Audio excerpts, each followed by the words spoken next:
Good afternoon. तो मध्यकालीन भारत के इतिहास के स्रोत के लेक्चर के संदर्भ में अब हम यहाँ पर एमसीक्यू की शुरुआत करने जा रहे हैं। देखिए यहाँ पर सीधे हम लोग सेशन पर आते हैं और क्लास में स्टार्ट करते हैं क्वेश्चन। चलिए, निम्नलिखित में से कौन सी रचना अरबी भाषा में कानून का संग्रह है, पूछा है। यानी यहाँ पूछा है कि कौन सी रचना एक है जो कानून का संग्रह और साथ ही साथ वो अरबी भाषा में है। तो पहली रचना है फिक्र ये फिरोज शाही। ये रचना किसकी है? ये फारसी भाषा की रचना है और फिरोज शाह तुगलक से संबंधित है। और दूसरी रचना है फतवा-ए आलमगीरी। फतवा-ए आलमगीरी ये अरबी भाषा में लिखी गई है, अरबी भाषा में, और ये कानून का संग्रह है, कानून का संग्रह। और ये किसकी है? ये औरंगजेब की है, औरंगजेब की है, औरंगजेब की है। तो यहाँ पर आप देखिए, ये ऑप्शन तो गलत हो गया लेकिन बी ऑप्शन सही है। यहाँ आपसे क्या पूछ रहा है? अरबी भाषा में होना चाहिए, साथ ही साथ एक कानून का संग्रह होना चाहिए। ठीक। तीसरी रचना है दलाइल-ए फिरोज शाही। ये संस्कृत का ज्योतिष ग्रंथ था, संस्कृत भाषा में ज्योतिष ग्रंथ था, ज्योतिष ग्रंथ। इसका फारसी भाषा में अनुवाद किसने किया था? फारसी भाषा में अनुवाद हुआ था, फारसी अनुवाद ये किया था अजीजुद्दीन, अजीजुद्दीन इन्होंने किया था। या इनका एक और नाम है उर्फ खालिद किरमानी, खालिद किरमानी, किरमानी। तो ये दलाल फिरोज शाही अनुवादित ग्रंथ है। इसके बाद तिब्ब-ए सिकंदरी, ये मियां भुआ ने ये अनुवाद किया था, मियां भुआ ने। ये आयुर्वेद के एक ग्रंथ का अनुवाद है, ठीक है, तिब्ब-ए सिकंदरी। तो इसका अनुवाद किया था मियां भुआ ने। आयुर्वेद के एक संस्कृत ग्रंथ का अनुवाद है, आयुर्वेद के संस्कृत ग्रंथ का। ठीक। तो यहां पर आपका जो बी ऑप्शन है यही ऑप्शन सही है, बी ऑप्शन आपका सही है। अब आए नेक्स्ट क्वेश्चन पर, हम लोग जरा सा नेक्स्ट क्वेश्चन पर आए। चले नेक्स्ट क्वेश्चन पर देखें। दूसरा क्वेश्चन जो है, दूसरा क्वेश्चन देखें, यहां पूछा है इब्न बतूता के यात्रा वृत्तांत के संबंध में कौन सा कथन सत्य है, पूछा है। इब्न बतूता के बारे में पूछा है, ठीक है। तो इब्न बतूता क्या था? एक विदेशी यात्री था। इसकी यात्रा वृत्तांत के संबंध में पूछा। तो देखिए यहाँ पर पहला ये ऑप्शन है, उसने रेहला नामक ग्रंथ लिखा था। ठीक, ये सही है। रेहला उसने किस भाषा में लिखा था? अरबी भाषा में लिखा था, अरबी भाषा में लिखा था। और ये उसके यात्रा का वृत्तांत है। ठीक। दूसरा क्या है? ये फारसी भाषा में लिखा गया, ये गलत है। ये अरबी भाषा में लिखा गया था। किताब रेहला किस भाषा में लिखा गया था? अरबी भाषा में लिखा गया था। ठीक। इसमें डाक व्यवस्था का उल्लेख है, ये भी सही है, ठीक है। यह मोरक्को का यात्री था, ये भी सही है। तो इसमें होना चाहिए असत्य होना चाहिए था, यहाँ पर थोड़ा सा मिस्टेक हो गया है। देखिए इब्न बतूता के यात्रा वृत्तांत के संबंध में कौन सा कथन असत्य है, ये होना चाहिए था, ठीक है। सत्य में देखिए उसने क्या है? रेहला नामक ग्रंथ लिखा था, ठीक, फारसी भाषा में लिखा था, ये असत्य है। फारसी में नहीं लिखा था, अरबी भाषा में लिखा था। डाक व्यवस्था का उल्लेख है, सल्तनत काल में डाक व्यवस्था का उल्लेख करने वाला ये पहला इतिहासकार है। और साथ ही साथ डाक व्यवस्था का उल्लेख सबसे पहले मतलब इस ग्रंथ में तो मिलता है। और इसकी शुरुआत किसने किया था? गयासुद्दीन तुगलक ने किया था, ये इसका उल्लेख मिलता है। ठीक। ये मोरक्को का यात्री था, मोरक्को से आया था भारत। और किसके दौर में आया था? मोहम्मद बिन तुगलक के दौर में भारत आया था, ठीक है। और इसको दिल्ली का काजी बनाया गया था 1334 ईस्वी में। ठीक। तो ये यहाँ पर इब्न बतूता के संबंध में पूछा है क्या, असत्य कथन, तो यही है बी वाला ऑप्शन। बी वाला ऑप्शन आपका असत्य है, ये फारसी में नहीं लिखा गया था, किस भाषा में लिखा गया था, अरबी भाषा में लिखा गया था। ठीक, चलिए नेक्स्ट क्वेश्चन पर आइए। पूछा है बाबरनामा का फारसी अनुवाद किसने किया था, ये पूछा है इसमें। ठीक है, तो बाबरनामा का फारसी अनुवाद किसने किया था पूछा है ना। तो यहाँ पर देखें जरा सा, यहाँ पर नहीं कर लीजिएगा, ये क्वेश्चन में थोड़ा सा मिस्टेक हुआ है। बाबरनामा का फारसी अनुवाद किसने नहीं किया था, टाइप मिस्टेक थोड़ा सा हो गया है। देखिए अब यहाँ क्वेश्चन का जरा सा देखिएगा, शेख जैन वफाई, ये पहले बाबरनामा का पहला जो अनुवाद है इन्होंने ही किया था, ये पहला अनुवाद किए थे। ठीक है, ये पहला अनुवाद इन्होंने ही किया था। इनका नाम क्या है, शेख जैन वफाई। दूसरा अनुवाद पाइंदा खान ने किया था, ये दूसरा अनुवाद इन्होंने किया था, ये दूसरा अनुवादक है। और फिर तीसरे अनुवादक के तौर पर ये दिखाई देते हैं अब्दुल रहीम खान खाना।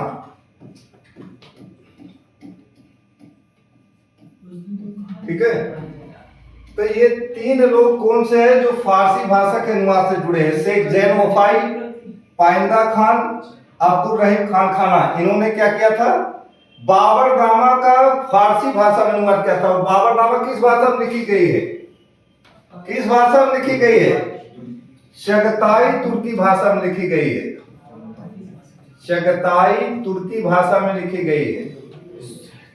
ठीक है, और इस चगताई तुर्की भाषा से अंग्रेजी में अनुवाद किसने किया था, एएस बेओलीज ने किया था।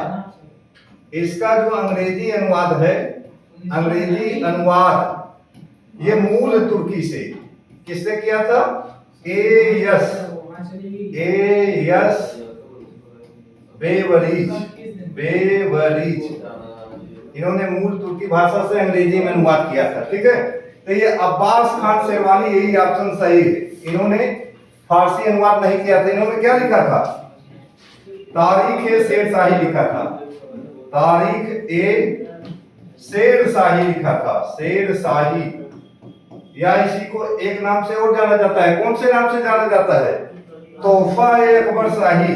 या इसी को किस नाम से जाना जाता है, तोहफा ए अकबर शाही, अकबर शाही कहा जाता है इसको।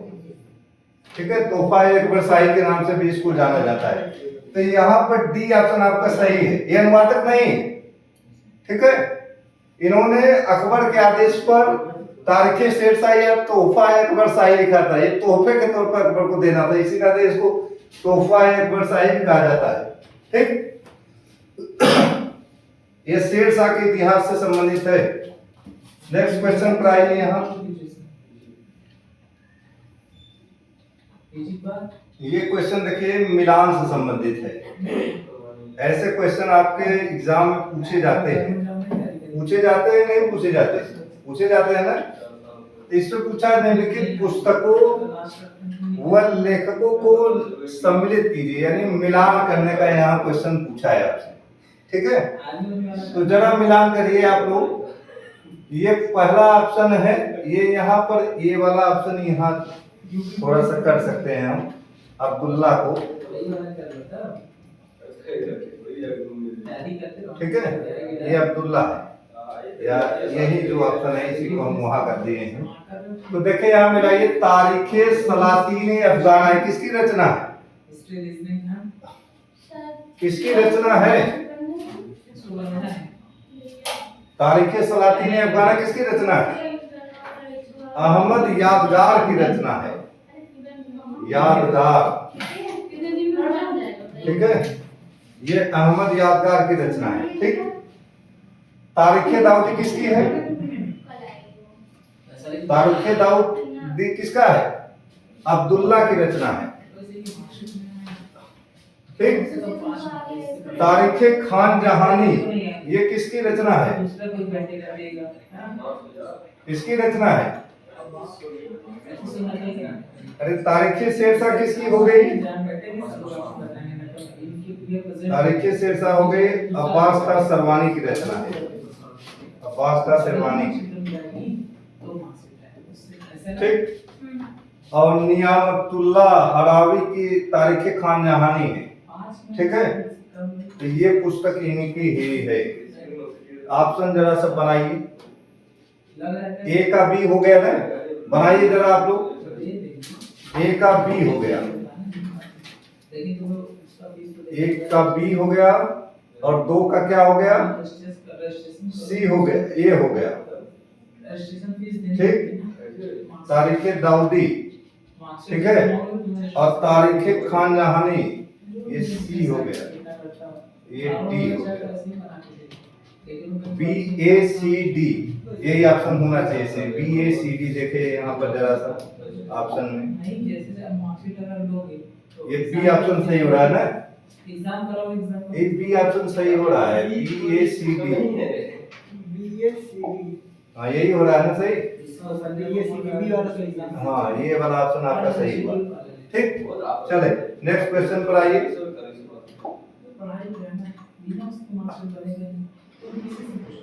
देखिए यहाँ क्या पूछा है, जरा से इस पर ध्यान दीजिएगा। निम्नलिखित में से कौन सी रचना अफीफ की नहीं है पूछा है, ठीक है। फुतूहुस सलातीन, तारीख फिरोज शाही, मनाकीब अलाई, जिक्र एक हरब देहली। तो देखिए अब जरा सा समझे, अफीफ की रचना पूछा है, ध्यान रखिए, अफीफ पूछा है, ये बहुत कॉन्सेप्चुअल क्वेश्चन है, बहुत कठिन क्वेश्चन है। तो देखिए फुतूहुस सलातीन किसकी रचना है, इसामी की है, ये इसामी की रचना है, फुतूहुस सलातीन, ठीक है, ख्वाजा अब्दुल्ला मलिक इसामी की रचना है। और तारीख फिरोज शाही किसकी रचना है, अफीफ की रचना है। तारीख फिरोज शाही के नाम से एक और रचना है, वो किसकी है, बर्नी की है, ठीक है।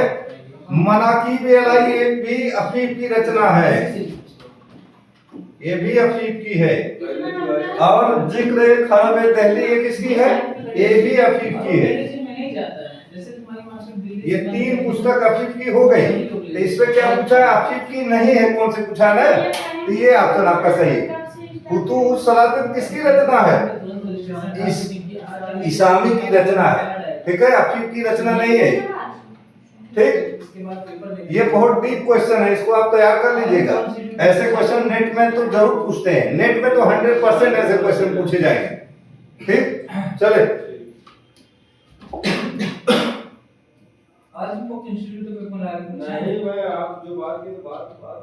ये भी क्वेश्चन देखें, निम्नलिखित में से किसने भागवत गीता, या पूछा है भगवत गीता, पुराण, वराहमिहिर व ब्रह्मगुप्त का अध्ययन करने के बाद तुलनात्मक धर्म में रुचि दिखाई। ये पूछा है आपसे क्वेश्चन, क्या पूछा है, भागवत गीता है, ठीक है, पुराण है, वराहमिहिर की बृहद संहिता उन्होंने पढ़ा था, ब्रह्मगुप्त का अध्ययन किया था, इसके बाद उसका तुलनात्मक अध्ययन करने के बाद उन्होंने धर्म के संदर्भ में रुचि दिखाया था।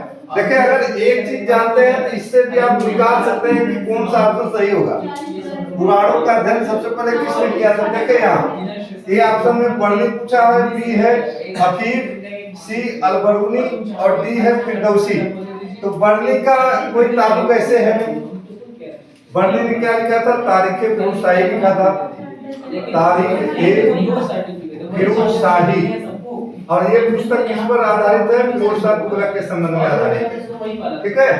तो ये तारीख फिरोज शाही किसके संदर्भ में है, फिरोज शाह तुगलक के संदर्भ में है, ठीक है। अफीफ ने भी तारीख फिरोज शाही लिखा है और भी ग्रंथ लिखे हैं, तारीख ए फिरोज शाही, तारीख फिरोज शाही भी इनकी महत्वपूर्ण रचना है, ठीक है। इसके बाद देखिए अलबरूनी ही वो व्यक्ति है जिन्होंने ये स्टेटमेंट दिया है। अलबरूनी की एक पुस्तक है किताब उल हिंद, किताब उल हिंद। अब देखिए यहाँ समझते हैं, इन्होंने ब्राह्मणों की भी कुछ तारीफ किया था कि वो बड़े विद्वान हैं, उनको अरस्तु के समान बताया था।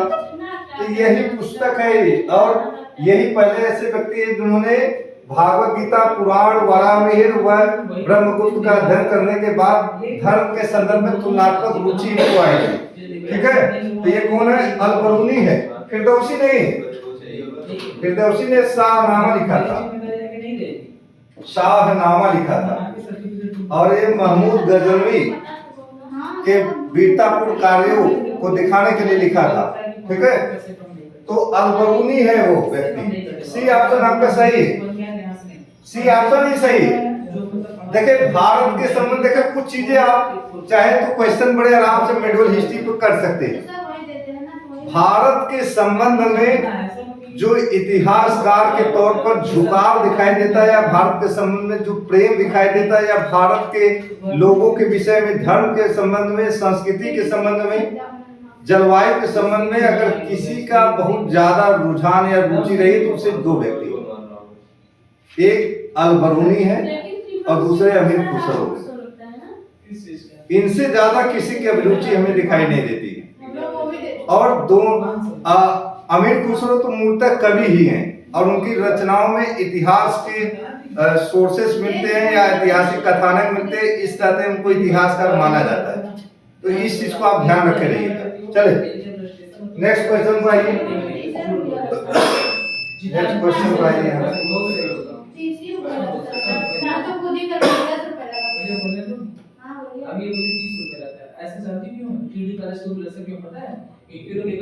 देखिए नेक्स्ट क्वेश्चन में अल-बरूनी किस भाषा के बारे में कहता है कि इसे सीखना आसान नहीं है? इसमें एक ही वस्तु के लिए कई शब्द मूल, यानी कई शब्द मूल तथा व्युत्पन्न दोनों प्रयुक्त होते हैं। कौन सी भाषा है ऐसी जिसके बारे में अल-बरूनी कह रहा है? देखें पहला ऑप्शन है, ए ऑप्शन है हिंदी, बी ऑप्शन है अरबी, सी ऑप्शन है तुर्की और डी ऑप्शन है संस्कृत। कौन सी भाषा ऐसी जिसके संदर्भ में अल-बरूनी ऐसा कह रहा है? संस्कृत भाषा है। तो डी ऑप्शन आपका सही है, इसी के संदर्भ में इसने ऐसा कहा है। संस्कृत का भी इसने अध्ययन किया था, काशी के पंडितों से इसने सीखा था। देखे अल-बरूनी के संबंध में निम्नलिखित में से कौन सा कथन असत्य है पूछा है। अल-बरूनी की बात कर रहे हैं, ध्यान रखे रहेगा। यहाँ क्या पूछा आपसे? अल-बरूनी के संबंध में कौन सा कथन असत्य पूछा है, असत्य पूछा है, यानी गलत कौन सा है। ठीक, ए ऑप्शन है उसका जन्म उज्बेकिस्तान में हुआ था, सही बात है, हुआ था। बी में है ख्वारिज्म पर आक्रमण के पश्चात गजनी का शासक महमूद उसे अपने साथ ले गया था, ये भी सही है, सही है। अब नेक्स्ट ऑप्शन में आइए, असत्य पूछा आपसे। उसने अरबी भाषा में किताब-उल-हिंद की रचना की थी, ये भी बिल्कुल सही है। किताब-उल-हिंद अरबी में लिखा गया है। वह गोरी के समय भारत आया था, ये गलत है। ये किसके समय आया था? गजनवी के समय भारत आया था।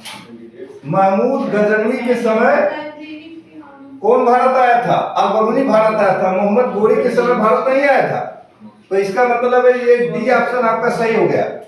ठीक है, चले ये कॉन्सेप्चुअल आपके क्वेश्चन है। अगर आपका कॉन्सेप्ट सही है तभी आप पढ़ पाएंगे। चले ये क्वेश्चन देखिए, बहुत ही जबरदस्त क्वेश्चन है, नेट पे आ भी सकता है। नविसंदा लोगों के लिए किस सल्तनत कालीन, या पूछा है किस सल्तनत कालीन इतिहासकार ने कहा है कि यह लोग घोड़े के सिर और पूंछ के फर्क को नहीं जानते। नविसिंदा का अर्थ क्या होता है? लिपिक या क्लर्क को कहा गया है। लिपिक या क्लर्क, इनको क्या कहा जाता था? नविसिंदा कहा जाता था, नविसिंदा। ये ऑप्शन है फरिश्ता, बी ऑप्शन है बर्नी, सी ऑप्शन है इसामी और डी ऑप्शन है हसन निजामी। देखिए फरिश्ता का ये नहीं है कथन। फरिश्ता ने कौन सा पुस्तक लिखा था? गुलशन ए इब्राहिम लिखा था। गुलशन ए इब्राहिम लिखा था। गुलशन ए इब्राहिम, या इसी को किस नाम से जाना जाता है? तारीखे फरिश्ता, या इसी को तारीखे फरिश्ता कहा जाता है। तारीखे फरिश्ता, ठीक है। ये जहांगीर के दौर में लिखी गई रचना है, इसमें ऐसा कुछ उल्लेख नहीं है। बर्नी ने तारीखे फिरोज शाही लिखा है। तारीखे फिरोज शाही, ठीक है। और बर्नी ही उल्लेख करता है इस स्टेटमेंट का कि ये लोग घोड़े के सिर, यानी क्लर्कों के विषय में लिखता है कि ये लोग घोड़े का जो सिर होता है और पूंछ में फर्क नहीं जानते थे, ये बताता है, ठीक है। इसामी की फुतूह सलातीन में इसका उल्लेख नहीं है। और हसन निजामी ने कौन सी रचना लिखा था? ताजुल मासीर, तो इसमें भी इसका कोई उल्लेख मिला नहीं है। तो आपका ये बी ऑप्शन सही है, बर्नी, ठीक है। नेक्स्ट क्वेश्चन पर आइए। नेक्स्ट क्वेश्चन,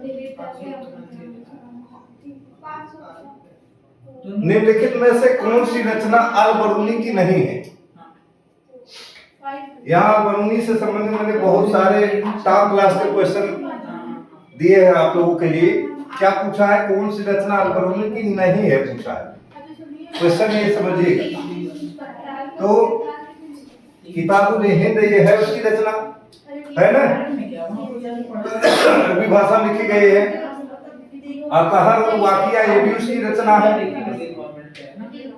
किताब उल सैदानाह फी अल तिब ये भी उसकी रचना है। किराम सादर किसकी रचना है? अमीर खुसरो की रचना है। अमीर खुसरो की रचना है। अमीर खुसरो की रचना है, ठीक है। तो इसमें क्या पूछा है? कौन सी रचना अल बरूनी की नहीं है? तो ये डी ऑप्शन सही है, ठीक है। डी ऑप्शन सही है। अमीर खुसरो क्या और की रचना है? जैसे खजाइन उल फुतूह है, खजाइन उल फुतूह ये गद्य में लिखी गई रचना है। अलाउद्दीन खिलजी का राजकीय इतिहासकार था, ये राजकीय इतिहास लेखन भी है। इसके बाद मिफ्ताह उल फुतूह है। मिफ्ताह उल फुतूह, ये जलालुद्दीन फिरोज शाह खिलजी के विजयों पर आधारित है, ठीक है। नूह सिपीहर है। नूह सिपीहर, नूह सिपीहर ये भारत के जलवायु के विषय में उसने लिखा था, ठीक है। ऐसे, हाँ, ऐसी ये रचनाएं है सब। चलिए नेक्स्ट क्वेश्चन पर आइए।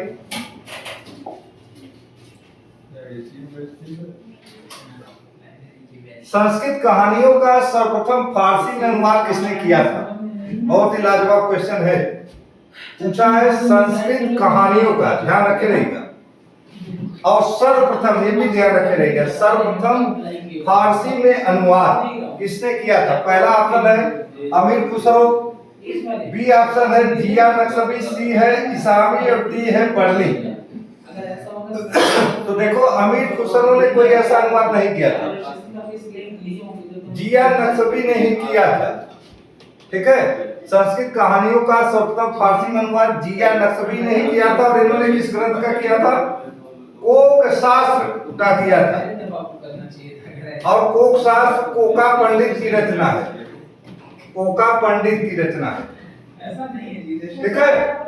इसका इन्होंने किस नाम से अनुवाद किया था? कोक शास्त्र का तूती नामा के नाम से, तूती नामा के नाम से इन्होंने फारसी भाषा में अनुवाद किया था। और ये किस कालखंड के हैं? मोहम्मद बिन तुगलक के दौर के थे। मोहम्मद बिन तुगलक, मोहम्मद बिन तुगलक के दौर में इन्होंने संस्कृत कहानियों का सर्वप्रथम फारसी में अनुवाद किया था। तो ये अनुवाद किस नाम से जाना जाता है? तूती नामा के नाम से। और किस पुस्तक का किया था? कोक शास्त्र का किया था इन्होंने। ये काम शास्त्र पर आधारित रचना है, काम शास्त्र पर, ठीक है। और ये किसकी रचना थी? कोका पंडित की रचना थी, ठीक है। चले नेक्स्ट क्वेश्चन पर आइए। नेक्स्ट क्वेश्चन देखिए, इसमें पूछा है 14वीं सदी के आरंभ में किसने स्थानीय भाषाओं के बारे में लिखा है कि इस समय प्रत्येक विलायत यानी प्रांत की अपनी एक अलग निराली भाषा है जो किसी अन्य भाषा से नहीं ली गई है। सिंधी, लाहौरी, कश्मीरी, कुबरी, तिलंगी, गुजर, मावड़ी, गौड़ी, बांग्ला, अवध, दिल्ली, इसके आसपास हिंदवी, ये पूछा है। यानी 14वीं सदी के आरंभ में किसने स्थानीय भाषाओं के विषय में ये ऐसा लिखा था? कौन हो सकता है? यह पूछेगा 14वीं सदी के आरंभ में पूछा है। ध्यान रखेंगे इस चीज। चलिए ऑप्शन में ऑप्शन में आ जाइए। देखिए फरिश्ता का जो शासन काल है वो जहांगीर के आसपास है, वो 14वीं सदी में होगा। ये तो क्लियर हो गया, ठीक है। अल-बरूनी ये महमूद गजनवी के साथ आए थे भारत, और महमूद गजनवी 11वीं शताब्दी में भारत पर हमला किया, ये भी नहीं हो सकते हैं। जायसी भी 16वीं सदी के आसपास है, जिसने प्रभाव देखा था। अमीर खुसरो ही है, ठीक है, इन्होंने इसका उल्लेख किया है। आए नेक्स्ट क्वेश्चन, सी ऑप्शन आपका सही है।